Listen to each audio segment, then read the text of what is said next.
Welcome to more than a married couple but not lovers season 2 part 2। तो जैसा कि episode 1 में बाकारी ने अपने फोन पर रिजल्ट देखा, उसे पता चला कि 5th प्लेस पर मीनामी और शियोरी हैं और वहीं 6th प्लेस पर ये दोनों हैं। और वहीं दूसरी तरफ हमें मीनामी और शियोरी के अपार्टमेंट का सीन दिखाया जाता है, जहां जब अपने पार्ट टाइम जॉब के बाद मीनामी घर लौटा, शियोरी ने एक अच्छी वाइफ की तरह उसको वेलकम किया। और रिजल्ट देखने के बाद मीनामी के लिए थोड़ा सरप्राइजिंग है कि अकारी और जीरो इन दोनों की रैंकिंग उससे कम आई है। और अभी मीनामी ये सारी बातें कह ही रहा था, तो वहीं दूसरी तरफ शियोरी के फेस एक्सप्रेशन से ये साफ है कि वो कुछ तो कहना चाह रही है। और फाइनली हिम्मत करके उसने मीनामी से ये कही दी कि अगर सेशन एंड होने पर हम दोनों को टॉप रैंक मिला तो मैं अपना पार्टनर चेंज करना चाहूंगी, क्योंकि हमेशा से मैं एक लड़के को पसंद करती हूँ, इसलिए मैं उस इंसान को अपना पार्टनर बनाना चाहती हूँ। और शियोरी से थोड़ी देर बात करने के बाद मीनामी को ये भी समझ आ गया कि ये लड़का कोई और नहीं बल्कि जीरो है। और ये चीज मीनामी के लिए सच में काफी सरप्राइजिंग है। और उसके फेस एक्सप्रेशन से ये साफ है कि वो ये जानकर थोड़ा तो परेशान है। एंड उसकी ये हालत देखकर शियोरी भी थोड़ी घबरा गई और उसका कहना है कि अगर तुम नहीं चाहते मैं पार्टनर बिल्कुल नहीं चेंज करूंगी। जिसका मीनामी ने जवाब दिया कि ऐसा बिल्कुल नहीं है, अगर तुम पार्टनर चेंज करना चाहती हो मुझे इससे कोई प्रॉब्लम नहीं है। बस हाँ, ये चीज इतनी अचानक से हो गई कि मेरे दिमाग में काफी सारी चीजें चलने लगी, लेकिन हाँ अब सब कुछ ठीक है। और मुझसे ये सारी बातें करने के लिए तुम्हारा शुक्रिया। और हाँ, मुझे तुम्हारे इस डिसीजन से कोई प्रॉब्लम नहीं है। वैसे भी मैं अपना maximum time part time job में स्पेंड करता हूँ, जिस वजह से मैं घर लेट भी आता हूँ। तो हाँ, तुम्हें मेरी चिंता करने की बिल्कुल जरूरत नहीं है। और मुझे उम्मीद है कि अकारी भी तुम्हारे इस डिसीजन को समझेगी। और वहीं दूसरी तरफ ये रिजल्ट देखकर अकारी पूरी तरह से शांत है और उसके फेस एक्सप्रेशन से साफ है कि उसने ये रिजल्ट बिल्कुल एक्सपेक्ट नहीं की थी। और सिंस वो पूरी तरह से शांत है, इसलिए जीरो को बिल्कुल समझ नहीं आ रहा है कि इस रिजल्ट को देखने के बाद भी आखिर वो ऐसा क्यों बिहेव कर रही है। जिसके बाद वो अकारी से भी इसके पीछे का रीजन जानना चाह रहा है। एंड जीरो के ये कहने के तुरंत बाद अचानक से अकारी भी काफी जॉयफुल बिहेव कर रही है और उसका कहना है कि मैंने बिल्कुल एक्सपेक्ट नहीं किया था हम कभी भी A ग्रेड पा पाएंगे, और मुझे हमेशा लग रहा था मैं तुम्हारे साथ ही यहाँ पर फंस जाऊंगी, बट फाइनली हमें A ग्रेड मिल ही गया। लेकिन वहीं जीरो को बिल्कुल समझ नहीं आ रहा है कि इस रिजल्ट के बाद भी आखिर वो ऐसे अजीब बिहेव क्यों कर रहा है। और उसके दिमाग में बार बार यही चल रहा है, शायद अकारी ने फाइनली डिसाइड कर लिया है कि उसे पार्टनर चेंज करना ही है। और अभी जीरो के बातें और उसके बिहेवियर से साफ है कि वो पूरी तरह से कंफ्यूज्ड है कि उसे पार्टनर चेंज करना चाहिए या फिर नहीं, क्योंकि सच में वो अकारी के साथ अभी काफी कंफर्टेबल हो चुका है। और वहीं दूसरी तरफ अकारी भी ये सोचकर काफी सैड है कि अब उसे जीरो से अलग होना होगा, क्योंकि अभी काफी चीजें हैं जो कि वो जीरो के साथ एंजॉय करना चाहती है और वो काफी और बार जीरो के साथ डेट पर भी जाना चाहती है। और ये सब सोचते हुए उसके मन में जीरो के साथ स्पेंड किए हुए टाइम की मेमोरी भी चल रही है। और वो ये भी सोच रही है कि काश उसे कभी भी जीरो के अच्छे साइड के बारे में पता ही नहीं चलता, तो शायद आज वो इतनी सैड नहीं होती। एंड पास्ट की ये सारी मेमोरीज याद करते हुए अकारी सच में काफी दुखी है, जिसके बाद वो ये कहते हुए रोने लगी कि अब मैं अच्छी लड़की की तरह बिहेव करूंगी। और उसे फाइनली रियलाइज हो चुका है कि उसे जीरो से प्यार है। एंड इसके बाद हमें नेक्स्ट में दिखाया जाता है जीरो अभी अकारी के रूम के बाहर है और वो भी इन्हीं सब चीजों के बारे में सोच रहा है कि क्या ये एक तरह से ब्रेकअप जैसा है, और अगर उसने एक बार अकारी का हाथ छोड़ दिया तो उसे पता है फिर से ये दोनों एक नहीं हो पाएंगे। एंड इसके बाद हमें नेक्स्ट डे मॉर्निंग का सीन दिखाया जाता है और अभी ब्रेकफास्ट करते हुए जीरो फिर से अकारी के बारे में सोच रहा है कि हमेशा जब भी इन दोनों के बीच लड़ाई होती है अगले दिन अकारी उस बारे में बिल्कुल भूल जाती है या फिर कहीं चीजों को भुला देती है। इसलिए वो ये भी सोच रहा है कि क्या कल भी जो कुछ भी हुआ वो भी अकारी के लिए नॉर्मल था। और सिंस आज ट्रेस वगैरह डिस्पोज करने का डे है, इसलिए जीरो ने इस बार ट्रेस की जिम्मेदारी ली। और घर के बाकी सारे काम करने के बाद जब जीरो स्कूल पहुंचा, उसने देखा शियोरी के हाथ में काफी सारे बॉक्सेस हैं, इसलिए उसने उसकी हेल्प करने का ऑफर दिया। एंड हेल्प करते हुए जब ये दोनों बातें कर रहे हैं, शियोरी ने बताया कि आज के लिए वो ऑफिस में नर्स के असिस्टेंट है। और ये जानकर जीरो का कहना है, शियोरी तुम सच में सबकी हेल्प करती हो और तुम एक अच्छी इंसान हो। और हाँ, सिंस अभी ये दोनों अकेले हैं, इसलिए जीरो को लग रहा है कि शायद ये पेयर चेंज करने के बारे में बात करने की बेस्ट अपॉर्चुनिटी है और उसे इसे बिल्कुल मिस नहीं करना चाहिए। और हाँ, ये सारे बॉक्सेस इन्हें नर्स के रूम में लाना था। और यहाँ पहुंचने पर जीरो को याद आया कि ये वही प्लेस है जहाँ पे पहली बार उसने शियोरी को किस किया था। एंड ये रियलाइज करते ही जीरो का फेस एम्बैरेसमेंट से काफी रेड हो गया। और शायद ये सेम चीज शियोरी के मन में भी चल रहा है, क्योंकि उसका फेस भी अभी काफी रेड है और दोनों की एम्बैरेसमेंट की वजह से अभी चारों तरफ काफी शांति है। एंड शियोरी का फेस एक्सप्रेशन देखकर जीरो को भी रियलाइज हो रहा है कि शायद उसके मन में भी ये सेम चीज चल रहा है। इसलिए उसने शियोरी से पूछा कि ये प्लेस तुम्हें पास्ट की वो सारी मेमोरीज याद दिला रही हैं, जिसका शियोरी ने जवाब दिया, हाँ वो जो हमने यहाँ किया था और मैं आज भी उस चीज के बारे में सोचती हूँ। और थोड़ी देर सोचने के बाद शियोरी ने फाइनली जीरो से कहा कि मैं सोच रही थी हमें पार्टनर चेंज कर लेना चाहिए, और अगर तुम मेरे पार्टनर बनोगे तो इससे तुम्हें फायदा होगा, क्योंकि हम दोनों के ग्रेड्स आपस में मिल जाएंगे। तो तुम इस बारे में क्या सोचते हो। और ये सब कहते हुए शियोरी सच में काफी एम्बैरेस्ड फील कर रही है। एंड शियोरी की ये सारी बातें सुनने के बाद जीरो से जानना चाह रहा है, सिंस अभी तुम मीनामी के साथ हो, क्या फिर भी तुम पार्टनर चेंज करना चाहती हो, और क्या तुम दोनों के बीच सब कुछ सही है। और यार सिंस शियोरी ये सारी बातें कहते हुए काफी एम्बैरेस्ड फील कर रही थी और उसे डर था कि जीरो उसके इस ऑफर को एक्सेप्ट करेगा या फिर नहीं, इसलिए जीरो की ये बात सुनते ही उसने तुरंत घबराते हुए जीरो से माफी मांगना स्टार्ट कर दिया। और उसका कहना है कि जब भी मैं लड़कों के साथ बातें करती हूँ मैं काफी नर्वस फील करने लगती हूँ, और हालांकि मैं खुद को इम्प्रूव करने की कोशिश कर रही हूँ, बट जीरो तुम स्पेशल हो, इसलिए प्लीज शायद हमें एक हो जाना चाहिए। और ये सब सुनकर जीरो ने कहा कि मुझे कुक करना नहीं आता है और ना ही मैं कपल वाली चीजें करने में अच्छा हूँ, जिसका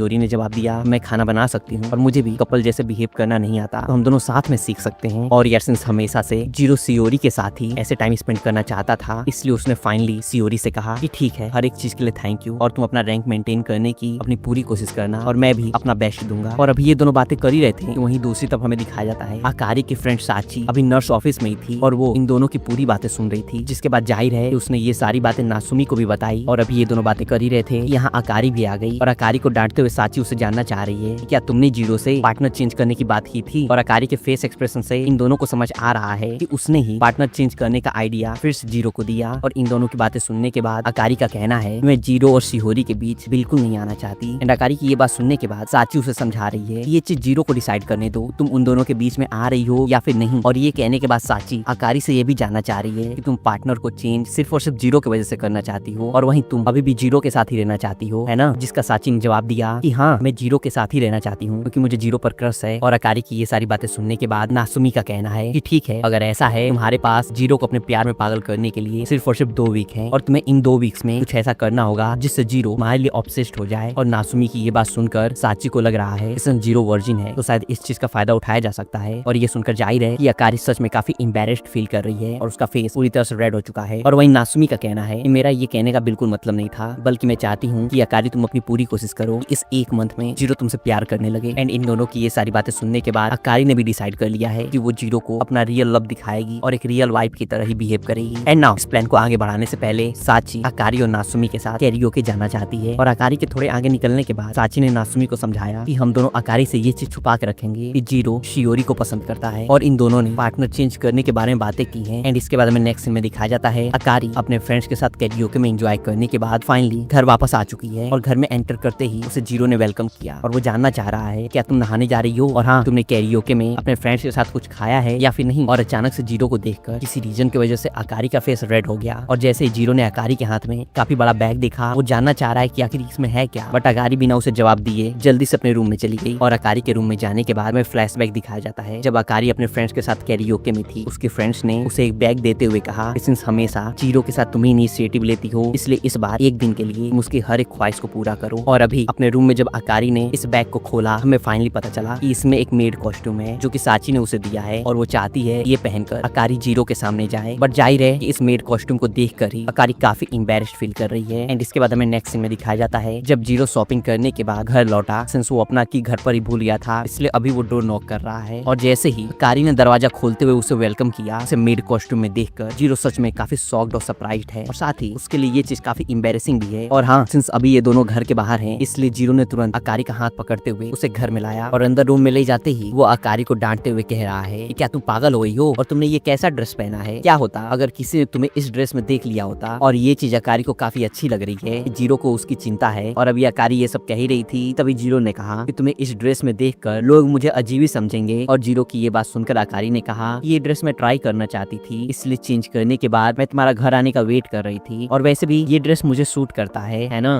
बट यार सिंस इस आउटफिट में आकारी की फिजिक काफी विजुअल है और ये आउटफिट थोड़ा रिवीलिंग भी है, इसलिए अभी आकारी को देख पाना जीरो के लिए काफी टफ हो रहा है। इसलिए अभी जीरो आकारी से जानना चाह रहा है कि क्या इस टाइप के आउटफिट में पसंद है, जिसका आकारी ने जवाब दिया कि ये आउटफिट मुझे साची ने दिया है। और वो ये भी जानना चाह रही है कि क्या ये आउटफिट मुझ पर अच्छा लग रहा है। और सिंस जीरो उसके इस क्वेश्चन का आंसर बिल्कुल नहीं दे रहा है, इसलिए बार बार पूछने की वजह से आकारी थोड़ा इरिटेटेड भी फील कर रही है। और हालांकि जीरो को आकारी का ये आउटफिट काफी अच्छा लग रहा है, बट उसे ये बिल्कुल समझ नहीं आ रहा कि ये चीज उसे कहना चाहिए या फिर नहीं, क्योंकि चाहे कोई कुछ भी कहे ये आउटफिट वो अजीब कामों के लिए डिजाइंड है। और थोड़ी देर सोचने के बाद जीरो ने कहा वैसे तो ये आउटफिट तुम पर अच्छा लग रहा है, बट मेरे ख्याल से मैं ऐसी आउटफिट पहननी नहीं चाहिए। एंड उसकी ये सारी बातें सुनकर आकारी का कहना है कि साची ने मुझसे कहा था कि ऐसी आउटफिट्स में काफी पसंद आएंगी। और ये सारी चीजें कहने के बाद जैसे ही आकारी ने कहा तो ठीक है, आज के लिए मैं तुम्हारी पर्सनल मेड हूँ और तुम जो भी कहोगे मैं वो करूंगी, तो प्लीज मुझे अच्छे से यूज करना। ये सुनते ही जीरो पहले से अब और ज्यादा एम्बैरेस्ड फील कर रहा है और साथ ही आकारी की ये सारी बातें उसके लिए काफी सरप्राइजिंग है। और अभी चीजों को अवॉइड करने के लिए जीरो ने आकारी को थोड़ा काम दिया एंड आकारी ने बिना उसे कोई सवाल किए वो सारे काम किए। हालांकि जीरो को ये बिल्कुल समझ नहीं आ रहा कि आकारी के ये करने के पीछे आखिर रीजन क्या है, और ना ही उसके बार बार पूछने पर आकारी इस क्वेश्चन का जवाब दे रही है। और यार सिंस जीरो एक लड़का है तो जाहिर है कि अभी उसे खुद पर कंट्रोल कर पाना भी काफी मुश्किल हो रहा है, बट वो बार बार खुद को समझा रहा है कि उसे खुद को कंट्रोल करना ही होगा, क्योंकि उसे लगता है कि अगर उसने खुद को कंट्रोल नहीं किया तो आकारी इस अपॉर्चुनिटी का फायदा उठाकर उससे कुछ न कुछ बाई करने को जरूर कहेगी। और और अभी जीरो ये सब सोच ही रहा था कि अकारी उसके पास आई और सिंस उसने अभी अपना सारा काम कर लिया है इसलिए वो जीरो से जानना चाह रही है कि अब उसे आगे क्या करना है। और ये सुनकर जैसे ही जीरो ने उसे कपड़े धुलने के लिए कहा, अकारी का कहना है कि मैं घर के काम करके बोर हो चुकी हूँ और वैसे भी मैं हर रोज घर का काम करती हूँ तो इसमें कुछ नया नहीं है। और उसका ये भी कहना है कि तुम कुछ ऐसा कहो जो कि घर के कामों से रिलेटेड न हो और हम दोनों साथ में कर सकें। और ये सुनते ही मानो जीरो के होश उड़ गए और उसे बिल्कुल समझ नहीं आ रहा है जो वो सोच रहा है या अकारी वही कहना चाहती है। और अभी उसे लग रहा है कि अकारी के साथ कुछ तो गड़बड़ हुआ है इसलिए वो ऐसे बिहेव कर रही है। बट उसे ये भी डर है कि अगर उसने ये चीज डायरेक्टली अकारी से कहा तो इससे इन दोनों का रिलेशनशिप भी स्पॉइल हो सकता है। और अभी जीरो ये सब सोच ही रहा है कि अकारी उससे बार बार कह रही है कि मुझे जल्द से जल्द कोई ऑर्डर दो। जिसके बाद जीरो ने उसे मसाज करने के लिए कहा और यार सिंस अभी मसाज करते हुए अकारी जीरो के काफी करीब है इसलिए जीरो को उसका सॉफ्ट टच फील हो रहा है। और ये चीज जीरो के साथ साथ अकारी के लिए भी काफी एम्बैरेसिंग है बट स्टिल उसने काफी अच्छे से जीरो का मसाज किया। और इन सब चीजों की वजह से जीरो को लग रहा है कि उसके सारे क्वेश्चन का आंसर मिलने से पहले ही वो अपने अंदर के डेविल से हार जाएगा और शायद आज चीजें कोई गलत मोड़ ले लें। और अभी फिर से जीरो ये सब सोच ही रहा था कि अकारी उससे फिर से पूछ रही है कि अब मुझे आगे क्या करना है। और अकारी की ये बात सुनने के बाद भी जीरो कुछ तो सोच रहा है कि तभी अकारी ने उसे सजेस्ट किया कि अब मैं तुम्हें लैप पिलो दे सकती हूँ। और ये सुनकर जीरो अब पहले से और ज्यादा एम्बैरेस्ड है और वो अकारी को समझा रहा है कि एक नॉर्मल मेड घर के काम ही करती है ना कि ये सब चीजें। और साथ ही उसने अकारी को ये भी समझाया तुम्हारी फ्रेंड्स ने जो कुछ भी कहा है उनकी बातों पर बिल्कुल ध्यान मत दो। और अभी जीरो ये सब कह ही रहा था कि अकारी ने जबरदस्ती उसका सर अपने लैप पर रख लिया। और अब जहाँ जीरो का फेस पूरी तरह से रेड है वहीं अकारी उससे जानना चाह रही है वो अपनी वाइफ के लैप पिलो के बारे में क्या कहना चाहते हो और इस बारे में तुम्हारा कुछ तो ओपिनियन होना ही चाहिए। और जहाँ जीरो जल्द से जल्द अकारी को ये सारी चीजें करने से रोकना चाहता है वहीं अकारी के लैप पर सर रख कर उसे काफी अच्छा और रिलैक्सिंग फील हो रहा है। बट जैसे उसने नोटिस किया कि आज पॉइंट्स कुछ ज्यादा ही बड़े हैं उसे बिल्कुल समझ नहीं आ रहा है ये पॉइंट्स आखिर किस चीज की वजह से बड़े हैं। और साथ ही वो ये भी सोच रहा है कि अगर उसने सियोरी के साथ अपनी न्यू लाइफ स्टार्ट की तो क्या तभी भी वो पॉइंट्स के बारे में सोचेगा। और अभी वो अकारी से पेयर्स चेंज करने के बारे में बात करने ही वाला था कि तभी अकारी उसके तरफ झुकी और अभी जीरो उसका सॉफ्ट टच पहले से और ज्यादा अच्छे से फील कर पा रहा है। और सिंस ये चीज अचानक हुई इसलिए वो सरप्राइज हो गया और अभी वो अपना सर हटाने की कोशिश कर ही रहा था कि तभी अकारी ने उसका बाल पकड़ते हुए उसे रोक लिया क्योंकि काफी देर तक ऐसे ही बैठने की वजह से अकारी के लेग्स नम हो चुके हैं और वो बिल्कुल मूव नहीं कर पा रही है।